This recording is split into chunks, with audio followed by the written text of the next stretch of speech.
Good evening and welcome to the BBC's News at 6. It's been called the worst treatment disaster in the history of the NHS. Today, a public inquiry into the contaminated blood scandal of the 1970s and 80s got underway. Anyone who needed blood or blood products was put at risk, whether they were haemophiliacs or patients getting transfusions after an operation or childbirth. Almost 5,000 NHS patients were infected with HIV or hepatitis C. Of those, around 3,000 people are thought to have died, but it doesn't end there. Many thousands more may still be living with undiagnosed hepatitis C as a result of the scandal. This inquiry comes after decades of campaigning by patients and their families who say there's been a cover-up. Our health editor, Hugh Pym, reports.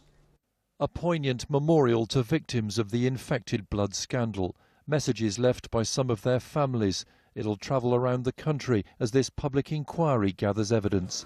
At the heart of it, people like Derek, a haemophiliac, supported by his wife and son. He explained how he first learned he had HIV. I was told I had about a year to live. I was told not to tell anybody, including my family.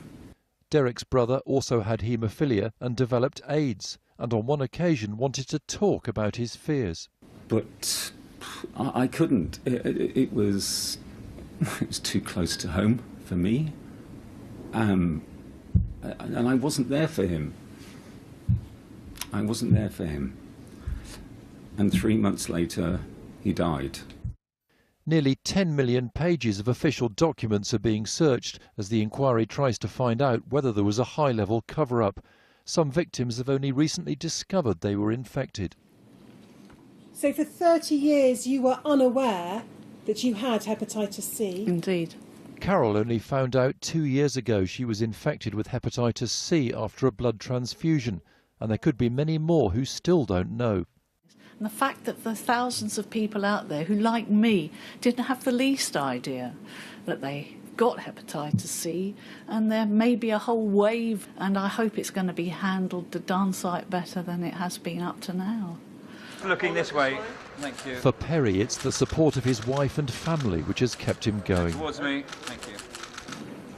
There is a huge impact on family because they carry you, and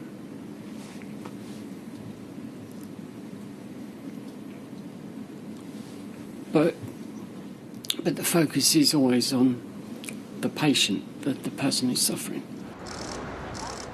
Victims and their families have been calling for increased financial support. Payouts in Scotland are higher than in the rest of the UK. Just hours before the start of the inquiry today, the government at Westminster announced increased funding. But campaigners say it's much too early to say whether it addresses their main concerns.